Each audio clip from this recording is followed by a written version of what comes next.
So the most awaited MBA MCA MTech ರಿಸಲ್ಟ್ಸನ್ನು ಈಗ ತಾನೇ announce ಮಾಡಿದ್ದಾರೆ. ಸೊ ಅದ್ರ ಬಗ್ಗೆ ಮಾಹಿತಿ ಕೊಡ್ತೀನಿ. ಅದಕ್ಕಿಂತ ಮುಂಚೆ ನಮ್ಮ ಚಾನಲ್ನ ಯಾರು ಸಬ್ಸ್ಕ್ರೈಬ್ ಮಾಡ್ಕೊಂಡಿಲ್ಲ ಮಾಡ್ಕೊಳ್ಳಿ. ಸೊ ಇಲ್ಲಿ ನೋಡ್ಬೋದು ಮೇನ್ ಪೇಜಲ್ಲೇ PGCET MBA MCA and MArch links ಅಂತ ಕೊಟ್ಟಿದ್ದಾನೆ. ಸೊ 28/9 ಅಂತ. ಸೊ ಇಲ್ಲಿ ನೀವು ಸಪ್ರೇಟ್ ಲಿಂಕ್ ಕೊಟ್ಟಿದ್ದಾನೆ. MBAಗೆ ಒಂದು ಸಪ್ರೇಟ್ ಲಿಂಕ್ ಕೊಟ್ಟಿದ್ದಾನೆ, MCOMಗೆ MCAಗೆ ಒಂದು ಲಿಂಕ್ ಕೊಟ್ಟಿದ್ದಾನೆ. ಅದೇ ರೀತಿ MArchಗೂ ಕೂಡ MTech MArchಗೂ ಕೂಡ ಸಪ್ರೇಟ್ ಲಿಂಕನ್ನು ಕೊಟ್ಟಿದ್ದಾನೆ. ಬನ್ನಿ ಯಾವುದಾದ್ರು ಒಂದು ರಿಸಲ್ಟನ್ನು ಚೆಕ್ ಮಾಡೋಣ. ಸೊ ಇಲ್ಲಿ ನೋಡ್ತಾ ಇರ್ಬೋದು ನೀವು ನಮ್ಮ ವಿದ್ಯಾರ್ಥಿನಿಯ ಒಂದು ಅಡ್ಮಿಷನ್ ಟಿಕೆಟನ್ನು ತೋರಿಸ್ತಾ ಇದ್ದೀನಿ. ಸೊ ಅಡ್ಮಿಷನ್ ಟಿಕೆಟಲ್ಲಿ PGCET ನಂಬರ್ ಅಂತ ಇರುತ್ತೆ ಸ್ಟೂಡೆಂಟ್ಸ್. ಸೊ ಇಲ್ಲಿ ಅಪ್ಲಿಕೇಶನ್ ನಂಬರ್ ಅಂತಿರುತ್ತೆ. ಅಪ್ಲಿಕೇಶನ್ ನಂಬರ್ ಅಲ್ಲ, ನೀವು ಹಾಕಬೇಕಾಗಿರೋದು PGCET ನಂಬರನ್ನು. ಸೊ PGCET ನಂಬರನ್ನು ನೀವು ಆ ಲಿಂಕಲ್ಲಿ ಹಾಕಿದ್ರೆ ನಿಮಗೆ ರಿಸಲ್ಟನ್ನು ತೋರಿಸ್ತದೆ. ಬನ್ನಿ ನೋಡೋಣ, ಈಗ ಚೆಕ್ ಮಾಡೋಣ ಯಾವ ರೀತಿ ಬರ್ತದೆ ಅಂತ. ಸೊ ನೀವು ನಂಬರ್ನ ಎಂಟರ್ ಮಾಡಿದ್ರೆ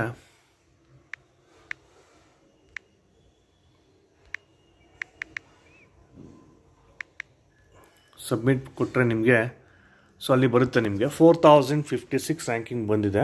ಸೊ ಆ ವಿದ್ಯಾರ್ಥಿನಿಯ ಮಾರ್ಕ್ಸ್ ನೋಡಿ 51 ಮಾರ್ಕ್ಸ್ ಬಂದಿದೆ. ಅವ್ರಿಗೆ 51 ಮಾರ್ಕ್ಸ್ ಬಂದಿರೋದಕ್ಕೆ 4056 ರ್ಯಾಂಕ್ ಬಂದಿದೆ students. Okay, so in case rank ಬಂದಿಲ್ಲ ಅಂತ ಹೇಳಿದ್ರೆ ಸೊ ನೀವು ಫೈನಲ್ ಇಯರ್ ಡಿಗ್ರಿಯ ಮಾರ್ಕ್ಸ್ ಕಾರ್ಡನ್ನ ಅಪ್ಲೋಡ್ ಮಾಡಿಲ್ಲ ಅಂತ. ಸಪೋಸ್ ಈಗ ಬಂದಿದೆ ಅಂತ ಹೇಳಿದ್ರೆ ನೀವೇನು ಮಾಡಿ, ನಾಳೆನೇ ಬ್ಯಾಂಗ್ಳೂರಿಗೆ KE ಅಥಾರಿಟಿಗೆ ಹೋಗಿ, ಮಲ್ಲೇಶ್ವರಮಲ್ಲಿದೆ, ಅಲ್ಲಿ ನೀವು ನಿಮ್ಮ ಡಿಗ್ರಿ ಮಾರ್ಕ್ಸನ್ನು ಕೊಟ್ಟರೆ ಅವರು ಎಂಟ್ರಿ ಮಾಡಿ ಅಲ್ಲೇ ಸ್ಪಾಟ್ ರ್ಯಾಂಕಿಂಗನ್ನು ಕೊಡ್ತಾರೆ ಸ್ಟೂಡೆಂಟ್ಸ್. ಯಾರು ಪ್ಯಾನಿಕ್ ಆಗಬೇಡಿ. ಯಾರ್ಯಾರು ರ್ಯಾಂಕ್ ಬಂದಿದೆ, ಯಾರ್ಯಾರಿಗೂ ರಿಸಲ್ಟ್ ಬಂದಿದೆ, ಅವ್ರು ಎಂಟ್ರಿ ಮಾಡೋಕ್ಕಾಗಿಲ್ಲ ಮಾರ್ಕ್ಸನ್ನು, ಅವರೆಲ್ಲ ಏನು ಮಾಡಿ ಅಂತ ಹೇಳಿದ್ರೆ KE ಅಥಾರಿಟಿಗೆ ನಾಳೆ ವಿಸಿಟ್ ಮಾಡಿ ನೀವು ಅಲ್ಲಿ ನಿಮ್ಮ ಮಾರ್ಕ್ಸನ್ನು ಎಂಟ್ರಿ ಮಾಡಿಸಿದ ತಕ್ಷಣವೇ ಅಲ್ಲೇ ಆಟೋಮೆಟಿಕ್ಕಾಗಿ ಜನ್ರೇಟ್ ಆಗ್ತದೆ. ಆಗ ಈ ವಿದ್ಯಾರ್ಥಿಗಳದ್ದು ಸ್ವಲ್ಪ ವೇರಿಯೇಷನ್ಸ್ ಆಗುತ್ತೆ. ಆ್ಯಕ್ಚುಲಿ ಇಲ್ಲಿ ಮಾರ್ಕ್ ಅಲಾಟ್ಮೆಂಟ್ ಅಂತ ಮಾರ್ಕ್ ರ್ಯಾಂಕಿಂಗ್ ಅಂತ ಕೊಡ್ತಿದ್ರು ಲಾಸ್ಟ್ ಇಯರು. ಈ ಸರಿ ಯಾವ ಮಾರ್ಕ್ ರ್ಯಾಂಕಿಂಗು ಕೂಡ ಕೊಟ್ಟಿಲ್ಲ. ಸೊ ಇದನ್ನೇ ಫೈನಲ್ ರ್ಯಾಂಕಿಂಗ್ ಅಂತ ನಾವು ಅನ್ಕೋಬೇಕಾಗ್ತದೆ. ಓಕೆ, ಸೊ ಮಾರ್ಕ್ ರ್ಯಾಂಕಿಂಗ್ ಅಂತ ಏನೂ ಕೊಟ್ಟಿಲ್ಲ. ಲಾಸ್ಟ್ ಟೈಮ್ಗೂ ಮಾರ್ಕ್ ರ್ಯಾಂಕಿಂಗ್ ಅಂತ ಕೊಟ್ಟು ಆಮೇಲೆ ಪುನಃ ಅಗೇನು ಮೇನ್ ರ್ಯಾಂಕಿಂಗ್ ಅಂತ ಕೊಟ್ಟಿದ್ರು. ಓಕೆ, ಸೊ ಇವಿಷ್ಟು ಮಾಹಿತಿ ರ್ಯಾಂಕ್ನ ಬಗ್ಗೆ. ಓಕೆ, ರಿಸಲ್ಟ್ನ ಬಗ್ಗೆ.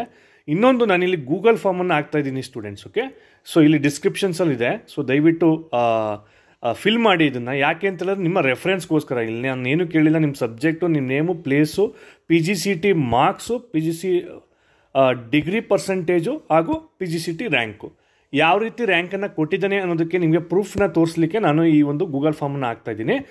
ಆದಷ್ಟು ಸ್ಟೂಡೆಂಟ್ಸ್ ಈ ಗೂಗಲ್ ಫಾರ್ಮನ್ನು ಎಲ್ಲರಿಗೂ ಸೆಂಡ್ ಮಾಡಿ ಫಿಲ್ ಮಾಡೋದಕ್ಕೆ ಹೇಳಿ. ಸೊ ದಟ್ ನನಗೆ ನಿಮ್ಗೆ ಯಾವ ರೀತಿ ರ್ಯಾಂಕ್ ಕೊಟ್ಟಿದ್ದಾನೆ ಅಂತ ನಿಮಗೆ ತಿಳಿಸ್ಲಿಕ್ಕೆ ಈಸಿ ಆಗ್ತದೆ. ಆ ಪರ್ಪಸ್ಗೋಸ್ಕರ ಇಲ್ಲಿ ಯಾವುದೇ ರೀತಿ ಅಂತ ನಿಮ್ಮ ನಂಬರು ಏನೂ ನಾನು ಕಲೆಕ್ಟ್ ಮಾಡ್ತಾ ಇಲ್ಲ. So please fill this form and let me know. Okay, so once you fill this form ನನಗೇನು ಬರ್ತೀನಿ ನಾನು. ಸೊ ನಿಮ್ಮ ಡೌಟ್ಸನ್ನು ಕ್ಲಾರಿಫೈ ಮಾಡೋದಕ್ಕೆ. ಅಲ್ಲಿವರೆಗೂ ಥ್ಯಾಂಕ್ ಯು, ಬಾಯ್.